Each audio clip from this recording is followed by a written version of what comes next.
BNP সরকারের প্রথম budget পেশ, আকার ইতিহাসের সর্বোচ্চ 9,38,000 কোটি টাকা। জিডিপি প্রবৃদ্ধি 6.5% ও মূল্যস্ফীতি 7.5% রাখার লক্ষ্য।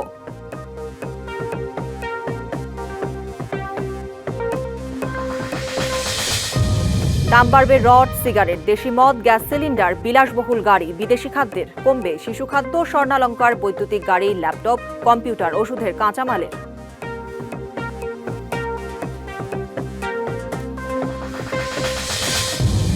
বড় ঘাটতির বিশাল বাজেটে নেই পর্যাপ্ত রাজস্ব আয় পরিকল্পনা। চাপ বাড়বে ব্যাংক খাতে। কর্মসংস্থান বৃদ্ধির আকাঙ্ক্ষা থাকলেও বিনিয়োগ বাধা দূরের পদক্ষেপ নেই।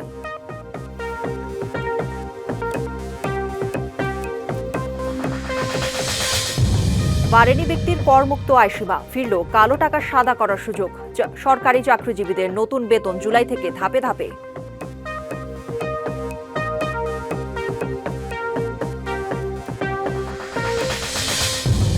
6 নবজাতকের মৃত্যুর ঘটনায় 8 দিন হাসপাতালের লাইসেন্স বাতিল। দ্রুত রোগীদের সরিয়ে নেওয়ার নির্দেশ স্বাস্থ্য অধিদপ্তরের।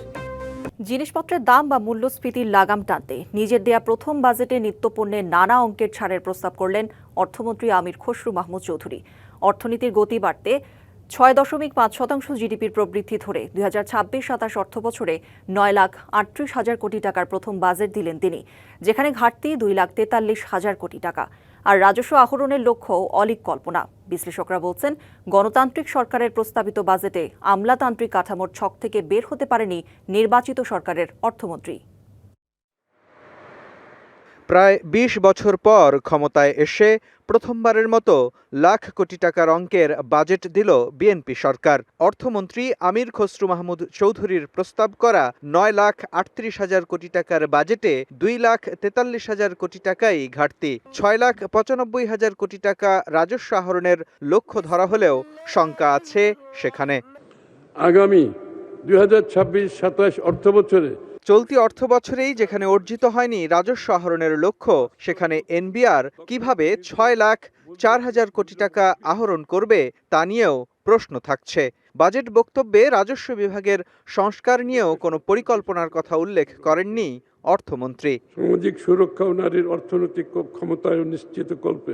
কাঙ্ক্ষিত হারে রাজস্বের নিশ্চয়তা না পাওয়ায় অর্থমন্ত্রী 2,43,000 কোটি টাকার ঘাটতি পূরণে দ্বারস্থ হয়েছেন দেশি বিদেশি ঋণে। এর মধ্যে 1,27,000 কোটি টাকা আসবে বিদেশি ঋণ, আর দেশীয় উৎস থেকে আহরণের লক্ষ্য 1,16,000 কোটি টাকা।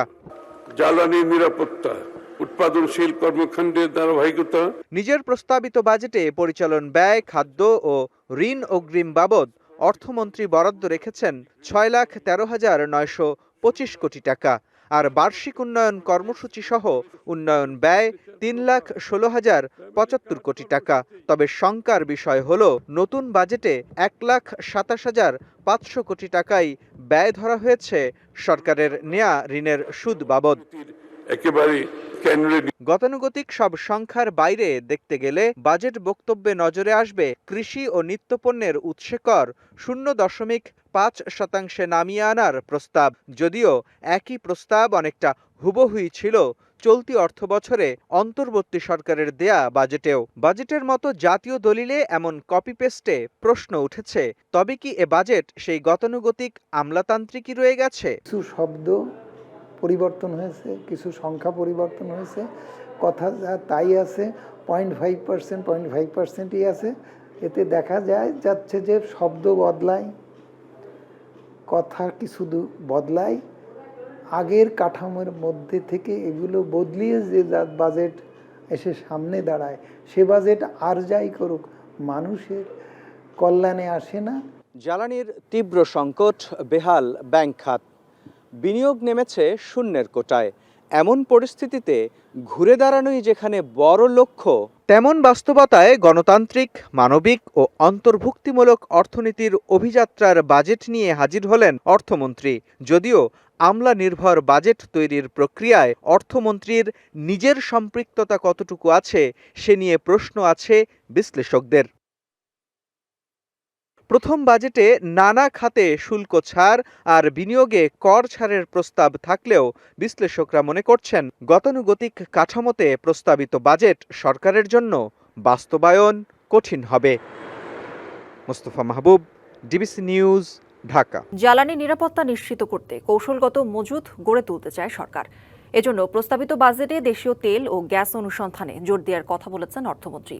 নতুন গ্যাস কূপ খনন, সমুদ্রাঞ্চলে তেল গ্যাস অনুসন্ধান, মাতারবাড়িতে এলএনজি টার্মিনাল স্থাপন এবং চট্টগ্রামে 50 লাখ মেট্রিক টন ক্ষমতার নতুন ক্রুড অয়েল রিফাইনারি নির্মাণের উদ্যোগের কথা বলা হয়েছে প্রস্তাবিত বাজেটে। জোর দেওয়া হয়েছে নবায়নযোগ্য জ্বালানি খাতে। এই খাতে বরাদ্দ রাখা হয়েছে 17,193 কোটি টাকা। প্রস্তাবিত বাজেটকে গতানুগতিক দাবি করে বিশ্লেষকরা বলছেন, এতে নিম্ন আয়ের মানুষের সুরক্ষা নিশ্চিত করা হয়নি। গরম মৌসুমে বিদ্যুতের সর্বোচ্চ চাহিদার বিপরীতে সরকারি হিসাবেই গড়ে ঘাটতি থাকে প্রায় 2000 মেগাওয়াট। বাস্তবে তা আরও অনেক বেশি। দিনে 12 থেকে 14 ঘন্টা লোডশেডিংয়ে থেকে গ্রামের মানুষকে সে ঘাটতির দায় চোকাতে হয়। এমন বাস্তবতায় নতুন বাজেটে 17,193 কোটি টাকা বরাদ্দ পেল বিদ্যুৎ ও জ্বালানি খাত, যা গত অর্থবছরের চেয়ে 5,327 কোটি টাকা কম। এর মধ্যে বিদ্যুৎ খাতে 14,939 কোটি টাকা এবং জ্বালানি খাতে 2,258 কোটি টাকা বরাদ্দ রাখা হয়েছে। বাজেট বক্তব্যে অর্থমন্ত্রী জানান, 2030 সালের মধ্যে মোট বিদ্যুতের চাহিদার 20% আসবে নবায়নযোগ্য জ্বালানি খাত থেকে। জ্বালানি নিরাপত্তা, উৎপাদনশীল কর্মকাণ্ডের ধারাবাহিকতা নিশ্চিত করতে বিদ্যুৎ ও জ্বালানি নিরবিচ্ছিন্ন সরবরাহ নিশ্চিতের পাশাপাশি সাশ্রয়ী, নির্ভরযোগ্য, পরিবেশ বান্ধব বিদ্যুৎ জ্বালানি ব্যবস্থা গড়ে তুলতে আত্মনির্ভরশীল জ্বালানি নিরাপত্তা গড়ে তোলা। পরিসংখ্যান ঘেটে দেখা যায় 2006-07 অর্থবছর পর্যন্ত এ খাতে বরাদ্দ ছিল 4,286 কোটি টাকা। কোনো ধরনের জবাবদিহিতা ছাড়া 2009 সাল থেকে যা বেড়েছে দফায় দফায়। সবশেষ 2025-26 অর্থবছরে বরাদ্দ ছিল 22,520 কোটি টাকা। কিন্তু বড় অঙ্কের এ ব্যয়ে জনগণের প্রাপ্তির খাতাটা অনেকটাই থেকে গেছে শুভঙ্করের ফাঁকিতে। প্রস্তাবিত বাজেটেও বিদ্যুৎ জ্বালানি খাতে আগের ধারাবাহিকতা বজায় রাখা হয়েছে বলে মনে করেন বিশ্লেষকরা। এখন পর্যন্ত সরকার গতানুগতিকতা থেকে বেরিয়ে আসতে পারেনি এবং যে নতুনত্ব এবং অভিনবত্ব থাকতে পারত জ্বালানি খাতের সুবিচার নিশ্চিত করার ক্ষেত্রে, জ্বালানি অধিকার সুরক্ষার ক্ষেত্রে, সেগুলো সরকার স্পর্শ করতে পারেনি। তাদের মতে বিদ্যুৎ ও জ্বালানি খাত নিয়ে সরকারের ভুল পরিকল্পনার দায় চাপে সাধারণ মানুষের কাঁধে। বর্তমান সরকার ক্ষমতায় আসার পর দফায় দফায় বেড়েছে জ্বালানি এবং বিদ্যুতের দাম, যার সরাসরি প্রভাব পড়ছে সাধারণ মানুষের পকেটে। এমন পরিস্থিতিতে প্রস্তাবিত বাজেট কি মানুষকে কিছুটা স্বস্তি দিতে পারবে, নাকি ভর্তুকি আর সমন্বয়ের মারপেচে মানুষের কষ্ট আরও বাড়বে, সেটাই এখন দেখার বিষয়। Yusuf Rana, DBC News, Dhaka. বাংলাদেশের বাজেট ইতিহাসে এবার সবচেয়ে বেশি বরাদ্দ এসেছে স্বাস্থ্য খাতে। আগামী অর্থবছরের বাজেটে স্বাস্থ্য খাতে চলতি বারের তুলনায় 34,000 কোটি টাকা বরাদ্দ বাড়ানো হয়েছে। শুধু তাই নয়, সর্বোচ্চ বরাদ্দপ্রাপ্ত বিভাগগুলোর মধ্যে স্বাস্থ্যসেবা বিভাগকে দ্বিতীয় অবস্থানে রাখা হয়েছে। তবে জনস্বাস্থ্য বিশেষজ্ঞরা বলছেন, শুধু বরাদ্দ বাড়ালেই হবে না, খাদের কিনারে থাকা স্বাস্থ্য খাতকে এগিয়ে নিতে বরাদ্দের সবটা ব্যয় করে নিশ্চিত করতে হবে। নানাবিধ সংকটে দেশের স্বাস্থ্য খাত। বর্তমান সরকার ক্ষমতায় আসার পরপরই দেশে শুরু হয় হামের প্রকোপ। এরই মধ্যে খালি হয়েছে 600-র বেশি মায়ের কোল। এমন অবস্থায় আলোচনায় উঠে আসে দেশের স্বাস্থ্য খাতের নানা অসঙ্গতি আর দুর্বলতার চিত্র। তাই 2026-27 অর্থবছরের বাজেটে স্বভাবতই সকলের চোখ ছিল এ খাতে বরাদ্দের উপর। সবাইকে চমকে দিয়ে অর্থ ও পরিকল্পনা মন্ত্রী আমির খসরু মাহমুদ চৌধুরী তার বাজেট বক্তৃতায় জানান, আগামী অর্থবছরে স্বাস্থ্য খাতে 69,409 কোটি টাকা বরাদ্দ রাখা হয়েছে, যা জিডিপির 1.01%। স্বাস্থ্য ও পরিবার কল্যাণ মন্ত্রণালয়ের জন্য 69,409 কোটি টাকা বরাদ্দের প্রস্তাব করছি, যা জিডিপির 1.10%। বিগত 5টি বাজেট পর্যালোচনায় দেখা যায় প্রতিবারই স্বাস্থ্য খাতে বরাদ্দ কমেছে। এমনকি এ খাতে উন্নয়নে ব্যাপক কাজ করার সুযোগ থাকলেও অন্তর্বর্তী সরকারও বরাদ্দের অর্ধেকও খরচ করেনি। 2022 পর্যন্ত স্বাস্থ্য খাত সংশ্লিষ্টরা বলছেন, শুধু বরাদ্দ বাড়ালেই হবে না, সঠিকভাবে অর্থ ব্যয় ও দুর্নীতির বিষয়েও নজর দিতে হবে। টাকার বেশি পরিমাণে পেলেই যে আমাদের সব সমস্যার সমাধান হয়ে যাবে, এটা কিন্তু আশা করা একেবারেই ঠিক না। বাড়তি টাকা যেটা পাওয়া যাবে, এইটাকে প্রাইমারি হেলথ কেয়ারের জন্য খরচ করতে হবে। প্রকিউরমেন্ট রুলস এবং সরকারি ক্রয় বিক্রয়ে কিন্তু নিয়মিত প্রশিক্ষণ দেওয়া হয়। যারা প্রশিক্ষণ প্রাপ্ত তাদেরকে দায়িত্ব দেওয়া উচিত। যিনি এই বিষয়ে প্রশিক্ষণ নেননি, অন্য বিষয়ে অভিজ্ঞ, তাকে আপনি যদি টাকা খরচের দায়িত্ব দেন তাহলে তো তার দ্বারা এটা সফলতা হওয়ার সম্ভাবনা কম। বাজেটের অর্থ ঠিকমতো কাজে লাগাতে সক্ষমতা বৃদ্ধি ও তদারকির কাজ চলছে বলে জানিয়েছে মন্ত্রণালয়। Tahsina Jessy, DBC News, Dhaka. হাইকোর্টে রামিসা হত্যা মামলা পরিচালনায় রাষ্ট্রপক্ষের বিশেষ আইনজীবী প্যানেল গঠন করা হয়েছে। এ ধরনের ধর্ষণ ও হত্যা মামলাগুলোর বিচার মুলতুবি ছাড়া বিরতিহীনভাবে চলবে বলে জানিয়েছেন অ্যাটর্নি জেনারেল। বৃহস্পতিবার নিজ কার্যালয়ে সংবাদ সম্মেলনে অ্যাটর্নি জেনারেল বলেন, রামিসা হত্যা মামলার ডেথ রেফারেন্সের শুনানি তিনি নিজেই করবেন। নারী ও শিশু নির্যাতন দমন আইন সংক্রান্ত মৃত্যুদণ্ডাদেশ কনফার্মেশনের রেফারেন্স এবং এই ধরনের মৃত্যুদণ্ডের রায়ের থেকে কোনো ফৌজদারি আপিল, জেল আপিল কিংবা রুল থাকে, আবেদনপত্র থাকে, সেগুলো শুনানির জন্য পূর্বের সিদ্ধান্ত অনুযায়ী একটি বিশেষ বেঞ্চ গঠন করেছেন। এই বেঞ্চটি আগামী 14 জুন 2026 তারিখ থেকে কার্যকর হবে। জামালপুরের কামালপুর সীমান্তে শূন্য রেখায় অবস্থান করা ব্যক্তিকে 21 ঘণ্টা পর বাংলাদেশি পরিচয় নিশ্চিত হওয়ার পর পরিবারের কাছে হস্তান্তর করেছে বিজিবি। সকালে ওই ব্যক্তিকে পুলিশের মাধ্যমে পরিবারের হেফাজতে দেয়া হয়। এদিকে ময়মনসিংহ 39 ব্যাটালিয়নের বিজিবি সেক্টর কমান্ডার সরকার মোহাম্মদ মোস্তাফিজুর রহমান জানান, 39 ব্যাটালিয়নের আওতাধীন 243 কিলোমিটার সীমান্তের অন্তত 9টি স্পট দিয়ে কয়েকদিন ধরে পুশিনের চেষ্টা করছে বিএসএফ, কিন্তু বিজিবির সতর্ক অবস্থানের কারণে তা পারছে না। বুধবার রাতেও কুড়িগ্রামের রৌমারী উপজেলার ইজলামারী সীমান্তের কাছ থেকে 40 থেকে 45 জনকে পুশিনের চেষ্টা করে ভারতীয় সীমান্তরক্ষী বাহিনী। তবে গ্রামবাসীর সহায়তায় তা রুখে দেয় বিজিবি।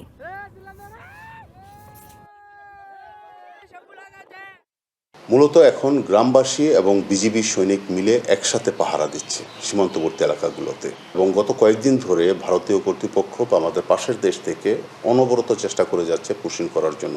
তারা সীমান্তের লাইটগুলো বন্ধ করে দিচ্ছে এবং সুযোগ খুঁজে কোথা দিয়ে তারা বাংলাদেশের ভিতরে তাদেরকে পুশিং করবে। এটাকে আমরা প্রতিরোধ করেছি, এখন পর্যন্ত করে যাচ্ছি। শিক্ষা খাতে দেশের ইতিহাসে সর্বোচ্চ বরাদ্দ দিল বিএনপি সরকার। 2026-27 অর্থবছরে প্রথমবার বাজেটে জিডিপির 2% বরাদ্দ দেওয়া হয়েছে।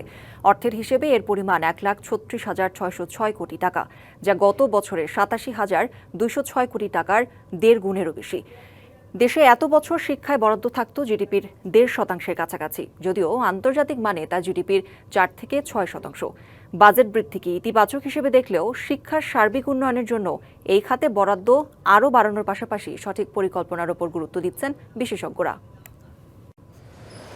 প্রতিবছরই বাজেট ঘোষণার আগে আলোচনার কেন্দ্রে থাকে শিক্ষা খাত। শিক্ষার আমূল পরিবর্তন, গুণগত মান উন্নয়ন, স্বনির্ভর জাতি গড়া এবং আন্তর্জাতিক মানসম্মত শিক্ষা ব্যবস্থার কথা বলা হলেও অতীতে বছর বছর বাজেট বরাদ্দে অবহেলাই থেকে গেছে শিক্ষা খাত। বাড়িয়ে 2% অতিরিক্ত করা হয়েছে মাননীয় স্পিকার। তবে 2026-27 অর্থবছরে সেই ধারা থেকে বের হয়ে এসেছে সরকার। এবারই প্রথম বাজেটে জিডিপির 2% বরাদ্দ করা হয়েছে শিক্ষা খাতে। অর্থের হিসাবে যা 1,36,606 কোটি টাকা। গত বছর এ খাতে বরাদ্দ ছিল 87,206 কোটি টাকা, যা জিডিপির 1.39%। এছাড়াও বিগত কয়েক বছরে শিক্ষা বাজেটে দেখা গেছে অবহেলার চিত্র। গড়ে জিডিপির 1.5%-এর কাছাকাছি থাকত বরাদ্দ, অথচ আন্তর্জাতিক মানদণ্ডে এ বরাদ্দ থাকে জিডিপির 4 থেকে 6% পর্যন্ত। এবার শিক্ষায় গুরুত্ব দেয়া হয়েছে নৈতিক মূল্যবোধ, সামাজিক দায়িত্ববোধ ও নেতৃত্বের গুণাবলী তৈরি, আধুনিক শিক্ষা, প্রশিক্ষণ ও সুযোগ সুবিধা বৃদ্ধি সহ নানা কিছুতে। আধুনিক শিক্ষা, প্রশিক্ষণ ও সুযোগ সুবিধার মাধ্যমে নিজেদের সর্বোচ্চ সম্ভাবনা বিকশিত করতে পারে। জিডিপির 5% উন্নীত করার লক্ষ্য নির্ধারণ করেছি। শিক্ষায় বরাদ্দ বৃদ্ধিকে ইতিবাচকভাবে দেখছেন বিশেষজ্ঞরা। তবে বরাদ্দ হওয়া অর্থ খরচে সঠিক পরিকল্পনার উপর গুরুত্ব দেওয়ার তাগিদ তাদের। জিডিপির প্রায় 2% বরাদ্দ তারা শিক্ষা এবং মানব সম্পদ উন্নয়নের জন্য তারা রেখেছেন। এটি একটি ইতিবাচক দিক এবং আমি মনে করি যে ভবিষ্যতে এই ধারাটি বজায় রাখা ভালো। কিন্তু এই বাজেটের যে সমস্ত পরিকল্পনা এবং যে বরাদ্দ থাকবে, সে বরাদ্দ আসলে শিক্ষার কোন কোন খাতে ব্যয় হবে, কতটুকু, এবং সেটা শিক্ষার কতটা গুণগত মান বৃদ্ধিতে ভূমিকা রাখবে, সে বিষয়টি বিবেচনা করা অত্যন্ত জরুরি। পরিচালন ব্যয়ে একটা বড় অংশ চলে যায়, কাঠামোগত যে পরিবর্তন সেগুলোতে চলে যায়, কিন্তু গুণগত মানের যে উন্নয়নের জন্য যে বাজেটটি, সেই বাজেটটি অর্থাৎ গবেষণার ক্ষেত্রে বরাদ্দ, ইন্ডাস্ট্রি একাডেমিয়া লিঙ্কেজটাকে তৈরি করবার জন্য নীতিগত যে পরিবর্তন এবং বরাদ্দ, সেই জায়গাটা অনেক সময় দেখা যায় যে আমরা খুব একটা দেখি। শিক্ষার মান উন্নয়ন ও আধুনিকায়ন, স্বনির্ভরশীলতা এবং দক্ষ মানব সম্পদ গড়তে শিক্ষা খাতে বাজেট বরাদ্দ বৃদ্ধির এই ধারা সামনে আরও বাড়ানোর পরামর্শ বিশেষজ্ঞদের। একই সাথে শিক্ষা খাত নিয়ে যুগোপযোগী এবং বাস্তবসম্মত পরিকল্পনার বিকল্প নেই বলেও মত তাদের। মনিরুল সোহাগ, ডিবিসি নিউজ, ঢাকা। ব্যয়ের দিক থেকে দেশের ইতিহাসে সবচেয়ে বড় বাজেট প্রস্তাব করেছেন অর্থমন্ত্রী আমির খসরু মাহমুদ চৌধুরী। তবে সে অনুযায়ী পর্যাপ্ত রাজস্ব আয়ের পরিকল্পনা পেশ করতে পারেননি তিনি। আর তাই বিগত সরকারের মতোই তারেক রহমানের সরকারের প্রথম বাজেটেও অর্থায়নে থাকলো বিপুল ঘাটতি, যা চাপ বাড়াবে ব্যাংক খাতে। বাজেটে কর্মসংস্থান বাড়ানোর আকাঙ্ক্ষা থাকলেও বিনিয়োগ বাধা দূর করার দৃশ্যমান পদক্ষেপ নেই। নির্বাচনী ইশতেহারে বেকারত্ব দূর করার প্রতিশ্রুতি দিয়েছিল বিএনপি, আর তাই কর্মসংস্থান তৈরিতে মনোযোগ তারেক রহমানের নেতৃত্বাধীন সরকারের। প্রথম বাজেটে অগ্রাধিকার হিসেবে তালিকাভুক্ত হলো খাতটি। তবে প্রত্যাশা পূরণে কাঙ্ক্ষিত পরিকল্পনা পেশ করতে পারলেন না অর্থমন্ত্রী। সরকার 10টি প্রধান অগ্রাধিকার বিবেচনায় রেখে বাজেট প্রস্তাব দাঁড় করিয়েছে। বাজেটে রেকর্ড 2,43,000 কোটি টাকার ঘাটতি পূরণে বড় চাপ আসলো ব্যাংক খাতে। সরকারকে 1,12,000 কোটি টাকা ঋণ দিয়ে বেসরকারি বিনিয়োগে কতটা মনোযোগী হবে ব্যাংকগুলো, তা নিয়ে শঙ্কিত বিশ্লেষকরা। বেসরকারি খাত যখন বিনিয়োগ করে সেইটাই এদেশের উৎপাদনে কাজে লাগে। বেসরকারি খাতের উৎপাদনে কাজে লাগে যেটা, সেই কাজে যদি বেসরকারি খাত লাগায় তাহলে আপনার বাজারে উৎপাদনে পণ্য বাড়লে মুদ্রাস্ফীতি কমে যাবে। কিন্তু বেসরকারি খাতের বিনিয়োগ যতটা কমে যাবে মুদ্রাস্ফীতি ততটা বেড়ে যাবে, এবং সরকার যত লোন নেবে তত বেসরকারি খাতে করে কমে যাবে। সুতরাং আমার পার্সোনাল ধারণা ছিল উন্নয়ন বাজেট স্মরণকালের সেরা বাজেট, 3 লক্ষ কোটি টাকার বাজেট, উন্নয়ন বাজেট এইবার না করলেও পারত। চলতি অর্থ বছরের বাজেটে ব্যাংক ঋণের লক্ষ্য ছিল 1,04,000 কোটি টাকা। তবে প্রথম 9 মাসেই 1,09,000 কোটি টাকা ঋণ নেয় সরকার। অর্থ বছর শেষে এ অঙ্ক আরও বাড়ার শঙ্কা থেকেই যাচ্ছে, যে কারণে সংশোধিত বাজেটে লক্ষ্যমাত্রা বাড়ানো হয়েছে আরও 14,000 কোটি টাকা। 2026-27 অর্থ বছরের বাজেটেও একই পরিস্থিতি হতে পারে বলে মনে করেন অর্থনীতিবিদরা। মূল সমস্যা হচ্ছে কি, যে এই যে ঋণগুলোর যে লক্ষ্যমাত্রা থাকে, বাস্তবে দেখা যায় যে সেই ঋণ লক্ষ্যমাত্রার মধ্যে সরকার থাকতে পারে না, আরও বেশি ঋণ গ্রহণ করতে হয়। ঋণ প্রবাহটাকে আমরা ইনশিওর না করতে পারি বেসরকারি খাতে, তাহলে কিন্তু তার একটা বিরূপ প্রভাব কর্মসংস্থানের উপরে পড়বে। ব্যাংক থেকে বিপুল ঋণ নিয়ে আর্থিক খাতে বিদ্যমান চ্যালেঞ্জ মোকাবিলা সম্ভব নয়, এমন আশঙ্কার কথা জানালেন ব্যবসায়ী নেতারা। ব্যাংকিং সিস্টেমের ডিপোজিট গ্রোথ যদি 7-8% হয়, তার মানে হচ্ছে সরকারের তার থেকে যদি 40% যদি সরকারের কাছে চলে যায়, তাহলে প্রাইভেট সেক্টরের ক্রেডিট গ্রোথ কিন্তু 5-6%-এর বেশি থাকবে না। 5-6%-এ যদি সরকারের ক্রেডিট গ্রোথ থাকে, মানে প্রাইভেট সেক্টরের ক্রেডিট গ্রোথ থাকে, তাহলে কিন্তু আমরা যে ইকোনমির যে চ্যালেঞ্জের কথা বলছি এখন, সেটা কিন্তু আসলে হয়তো রিজলভ করাটা প্রাইভেট সেক্টরের পক্ষে সম্ভব হবে না। বাজেটে ঘাটতির বোঝা পূরণে বেড়েছে বৈদেশিক ঋণের লক্ষ্য। আগের বছরের চেয়ে অধিক অনুদানও প্রত্যাশা করেছেন অর্থমন্ত্রী। কর্মসংস্থান তৈরিতে বিশেষ গুরুত্ব দেওয়ার কথা বললেও বিএনপি সরকার তাদের প্রথম বাজেটেই বিপুল ব্যাংক ঋণ নেওয়ার পরিকল্পনা হাতে নিয়েছে।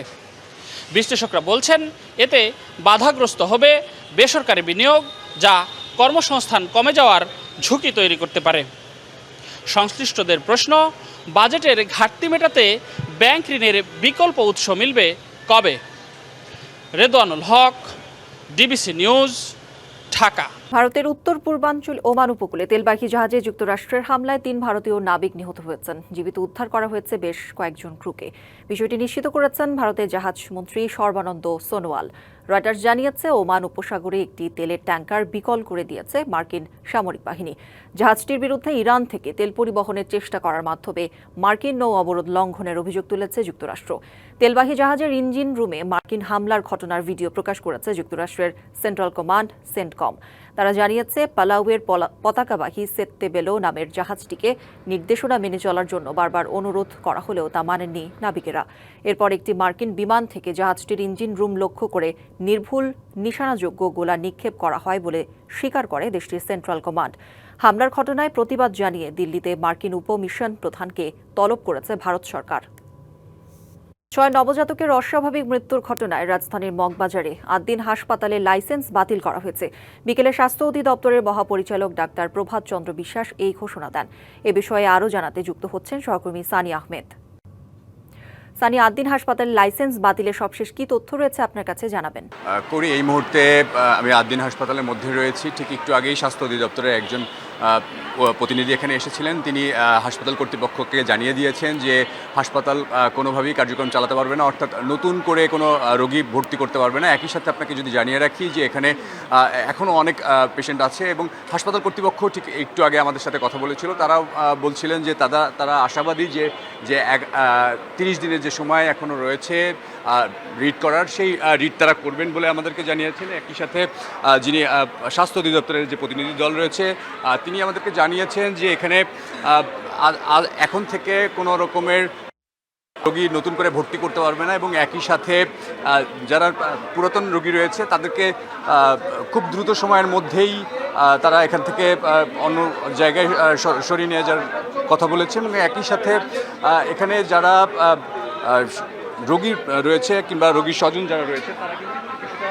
বিপাকে পড়ছেন, বিশেষ করে যারা একটু পরেই যাদের অপারেশন হবার কথা ছিল এবং যে বেশ কিছু যারা ক্রিটিক্যাল পেশেন্ট রয়েছে তারা কিছুটা বিপাকে রয়েছে বলে আমাদেরকে জানিয়েছে। এবং ঠিক এই মুহূর্তে যদি আপনারা দেখছেন যে তারা এখনও গণমাধ্যম কর্মীদের সাথে কথা বলছেন এবং কর্তৃপক্ষ এই স্বাস্থ্য অধিদপ্তরের যিনি রয়েছেন তিনি এখনও আমাদের গণমাধ্যমের কর্মীদের সাথে কথা বলেছেন। তবে তিনি এই মুহূর্তে কী বলছেন আমরা হয়তো একটু পরেই জানাতে পারবো। তবে এই বর্তমান অবস্থা 8 দিন হাসপাতালের যে অবস্থা সেটি হচ্ছে এখন যারা ক্রিটিক্যাল রোগী রয়েছে তারা কিন্তু এই মুহূর্তে বের হয়ে যাচ্ছে এবং সর্বোপরি এখানে একটি গোমট এবং খুবই অস্থিতিশীল একটা পরিস্থিতি রয়েছে সাধারণ মানুষের মধ্যে এবং যারা এখানে বিশেষ করে যারা কর্মচারী রয়েছে তারাও কিছুটা হতবাক পরিস্থিতি রয়েছে। এবং বর্তমানে যে 6 নবজাতক শিশুর যে মৃত্যুর ঘটনা, সেই মৃত্যুর ঘটনাকেই স্বাস্থ্য অধিদপ্তরের যে নোটিশ দিয়েছিল এবং সেখানে জানিয়েছিলেন যে কোনোভাবেই যদি উপযুক্ত কোনো সদুত্তর যদি না দিতে পারে সেক্ষেত্রে একটি কঠোর অবস্থানের কথা হুঁশিয়ারি দিয়েছিল স্বাস্থ্য অধিদপ্তর। তারই পরিপ্রেক্ষিতে হাসপাতাল কর্তৃপক্ষ যে তারা এখান থেকে যে তাদের উত্তর দিয়েছিল সেই উত্তরেই তারা নাখুশ হয়ে তারাই এই সিদ্ধান্তে উপনীত হয়েছে। এবং ঠিক এই মুহূর্তে বিভিন্ন জায়গায় যারা এখানে বিশেষ করে যারা এখানে কর্মচারী রয়েছে, যারা এখানকার নার্স রয়েছে তারা কিন্তু অনেকেই একটু করি তো এই ছিল আমার কাছে 8 দিন হাসপাতাল থেকে সর্বশেষ। সানি, ধন্যবাদ আপনাকে। জাতীয় সংসদে 2026-27 অর্থ বছরের বাজেট উপস্থাপন করছেন অর্থমন্ত্রী আমির খসরু মাহমুদ চৌধুরী। সরাসরি যুক্ত হচ্ছি সেখানে। 484 কিলোমিটার নদ নদীর নাব্যতা বৃদ্ধি ও ডুবোচর অপসারণের লক্ষ্যমাত্রা নির্ধারণ করা হয়েছে। নদী পুনরুদ্ধার কর্মসূচির আওতায় প্রতিটি বিভাগে অন্তত একটি নদী বা জলাশয় দখলমুক্ত ও পুনরুজ্জীবিত করার পরিকল্পনা রয়েছে। ধলেশ্বরী, লৌহজং, আলাইকুড়ি, বগুড়া, সালতা, সুতাং, বাঘখালী, বারনই নদী পুনরুদ্ধার এবং পানি প্রবাহ নিশ্চিত করা হচ্ছে। হাওর বাউর অঞ্চলের সমন্বিত উন্নয়ন ও উপকূলীয় এলাকায় লবণাক্ততা নিরসন করার কার্যক্রম গ্রহণ করা হচ্ছে। পদ্মা ব্যারেজ প্রকল্প একনেক কর্তৃক অনুমোদিত হয়েছে।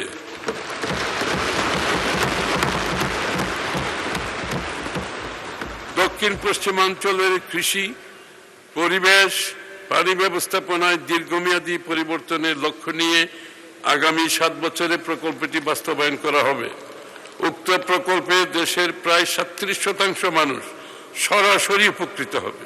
4টি বিভাগের 19টি জেলার 120টি উপজেলা সুবিধা ভোগ করবে।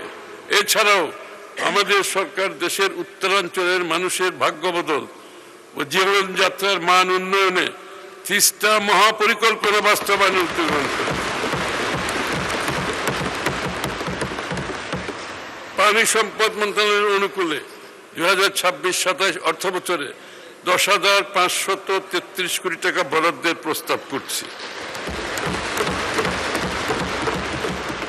দুর্যোগ ব্যবস্থাপনা, মাননীয় স্পিকার, আমাদের সরকার টেকসই দুর্যোগ ব্যবস্থাপনা ও প্রশমনের লক্ষ্যে বিভিন্ন কার্যক্রম গ্রহণ করেছে, যেমন অতি দরিদ্রদের জন্য কর্মসংস্থান কর্মসূচি EGPP কর্মসূচির আওতায় প্রায় 20 লাখ গ্রামীণ শ্রমিকের কর্মসংস্থান নিশ্চিত করা হয়েছে, যার 1/3 নারী।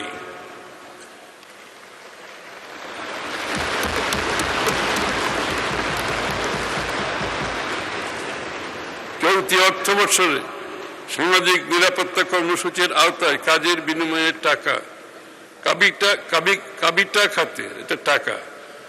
খাতে 1,510 কোটি টাকা এবং গ্রামীণ অবকাঠামো রক্ষণাবেক্ষণ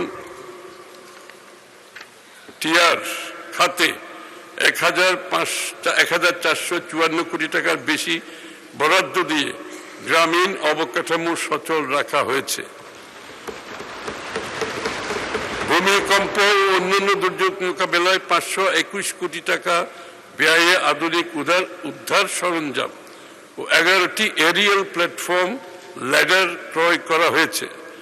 ঘূর্ণিঝড় প্রস্তুতি, আপনারা জানেন আমাদের এরিয়াল ল্যাডার না থাকার কারণে অনেক অগ্নিকাণ্ড ঢাকাতে হয়েছে, যেগুলোর সমাধান খুব কঠিন ছিল।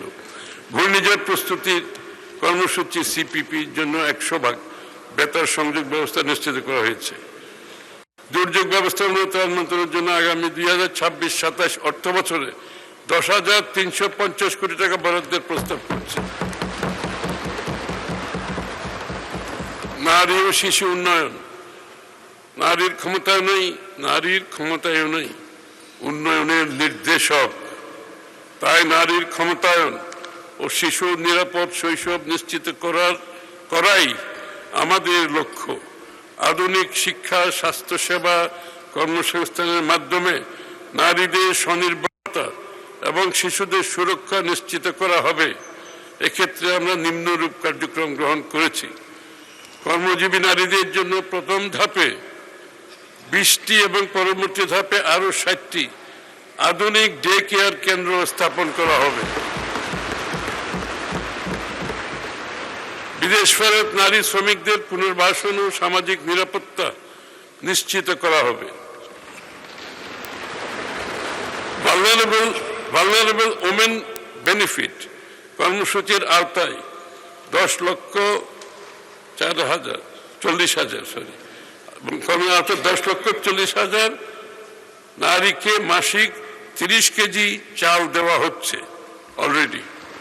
ডিবিসি সংবাদে এই ছিল এখনকার মতো। ডিবিসি নিউজের সংবাদগুলো পড়তে ভিজিট করুন dbcnews.tv আর ভিজিট করুন ডিবিসির ফেসবুক পেজ এবং ইউটিউব চ্যানেল। ডিবিসির সঙ্গেই থাকুন।